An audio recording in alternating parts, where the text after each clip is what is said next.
Assalamualaikum warahmatullahi wabarakatuh. Kembali lagi bersama channelnya Sakti Andika. Di video kali ini kita akan membahas tentang update berita militer Indonesia. Ada apakah? Mari kita bahas ulasannya di sini.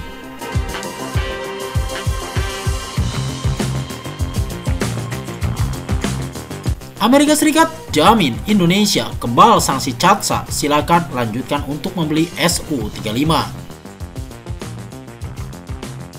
Transaksi Su-35 batal karena Amerika Serikat mengancam akan menjatuhkan sanksi CAATSA ke Indonesia. Indonesia minder bila CAATSA dijatuhkan. Dapatnya cuma Su-35 tapi sengsara 20 tahun ke depan. Su-35 banyak gantinya. Semisal membeli Rafale membuat Indonesia aman dari ancaman sanksi CAATSA. Paling banter Amerika Serikat cuma mencak-mencak kenapa Indonesia memilih Rafale lebih dulu daripada jet tempur buatannya. Ihwal pengganti Su-35 yang di-banner CAATSA. Alasannya sederhana, Indonesia tak punya uang lebih menebus Rafale dan F-15 Eagle II secara bersamaan. Program pertahanan Indonesia kebanyakan didanai dari pinjaman luar negeri PLN.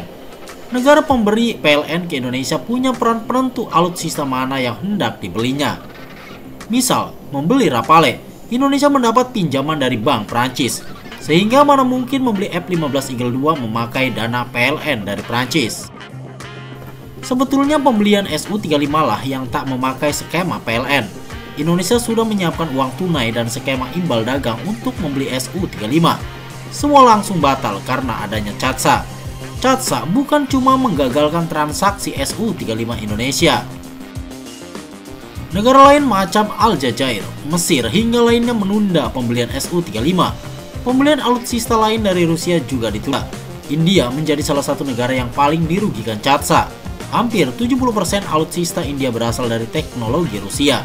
Apalagi India baru saja membeli sistem pertahanan udara S-400.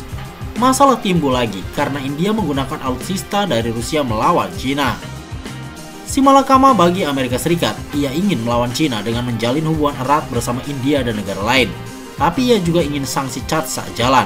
Alhasil, jalan tengah standar ganda diambil Amerika Serikat, mengecualikan India agar tak dijatuhi sanksi CAATSA meski membeli alutsista dari Rusia. Dewan Perwakilan Rakyat Amerika Serikat membuka jalan untuk menghilangkan potensi gangguan dalam hubungan India-Amerika Serikat dengan meminta pemerintah Biden untuk mengeluarkan pengecualian khusus India berdasarkan undang-undang melawan musuh Amerika melalui sanksi CAATSA. Menteri Luar Negeri Antony Blinken kini dapat mengecualikan India dari sanksi CAATSA yang dirancang untuk memberlakukan pembatasan pada negara-negara yang membeli sistem militer dari Rusia, jelas Hudson Institute. Ada satu pengertian di CAATSA yang selama ini adalah dimengerti oleh publik Indonesia. CAATSA ialah menghukum musuh-musuh Amerika Serikat, bukan sekutu-sekutu Amerika Serikat. Maka Kongres Amerika Serikat segera menetapkan amandemen agar mengecualikan India dari CAATSA. Ancaman sanksi CAATSA terhadap India akan merugikan diri sendiri dan tidak akan menguntungkan kepentingan Amerika Serikat. Jika amandemen tersebut disetujui di Senat Amerika Serikat, kemungkinan besar amandemen tersebut akan mendapat dukungan besar, ungkapnya. Lantas, bagaimana dengan Indonesia? Boleh percaya atau tidak bahwa Indonesia punya posisi unik di mata pemerintah Amerika Serikat? Indonesia bisa dibilang sekutu dekat, namun mendadak juga dianggap halangan bagi Amerika Serikat. Untuk saat ini, Indonesia sekutu Amerika Serikat dan kebal terhadap sanksi CAATSA asal mendukung Indo-Pasifik bebas dan terbuka. Melihat hal tersebut, Indonesia membatalkan kerjasama pembelian pesawat tempur Sukhoi Su-35 dari Rusia karena tidak ingin mengambil resiko. Padahal jika kita telusuri, Amerika Serikat telah memberitahu kita bahwa Indonesia dan dua negara Asia lainnya dijamin bebas sanksi meski membeli peralatan militer dari Rusia.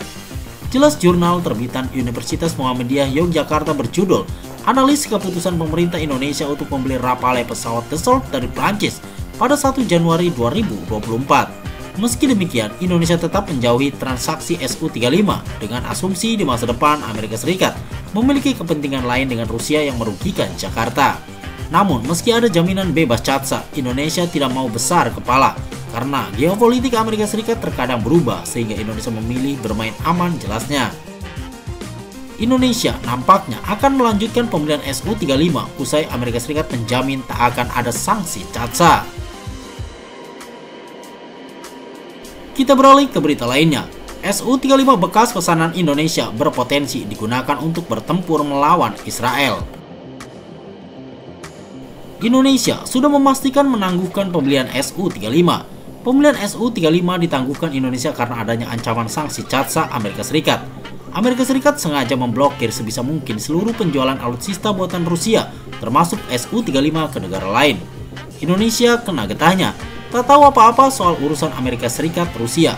Su-35 yang dipersiapkan sebagai tempur pengganti kelima Tiger ikutan kukut.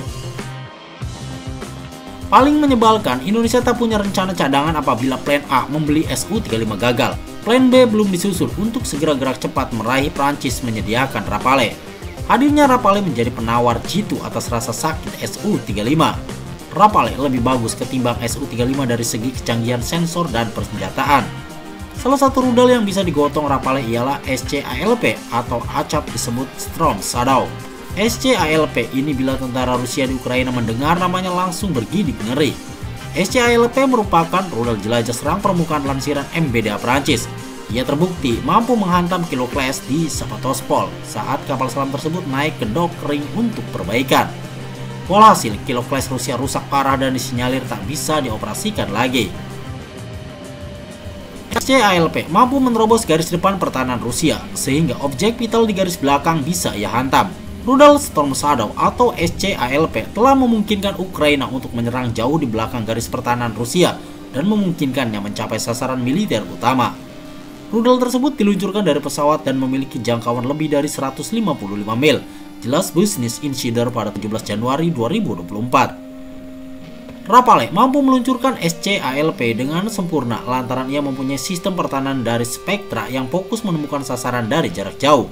Bayangkan saja, jika Rafale Indonesia punya SCALP dari jarak 250 km, musuh bisa dibidik dan ditembak. Rafale terbang di atas langit Surakarta, ia bisa membidik dan menembak musuh yang berada di Surabaya. Kemampuan seperti inilah yang dibutuhkan Indonesia yang tak ada di Su-35. Rusia memang merancang Su-35 untuk pertempuran jarak dekat. Untuk pertempuran jarak jauh ke depan, Rusia mengandalkan Su-57. Meski demikian, Rusia masih berharap adanya pesanan baru bagi Su-35 karena gagal menjualnya ke Indonesia, Mesir, dan Aljazair gegara CATSA. Untung masih ada satu negara yakni Iran yang mau membeli Su-35 bekas pesanan Indonesia, Mesir, dan Aljazair. Saat ini sudah ada beberapa unit Su-35 yang teronggok di pabrik Kanovo. Harusnya Su-35 itu dikirim ke Indonesia atau Mesir, tapi gegara pembelian membatalkan pesanan mereka tak jadi dikirim. Meski ada kendala pengiriman dari Rusia, diyakini sebentar lagi Iran akan menerima unit pertama Su-35. Rencana telah diselesaikannya untuk jet tempur Sukhoi Su-35, helikopter serang Mil Mi-28, dan jet latih Yak-130 untuk bergabung dengan unit tempur Angkatan Darat Iran. Kata Wakil Menteri Pertahanan Mehdi Farahi kepada kantor berita Tasnim pada 28 November 2023. Iran ditenggarai bakal membeli 50 unit Su-35. Jika Su-35 bekas pesanan Indonesia dikirim ke Iran, maka bisa saja digunakan bertempur melawan serangan balasan dari Israel yang akan dilancarkan sebentar lagi. Nah, itulah informasi yang bisa Sakti Andika berikan. Semoga video ini bermanfaat untuk Anda dan jangan lupa tetap like, share, and subscribe terus channelnya Sakti Andika. Assalamualaikum warahmatullahi wabarakatuh.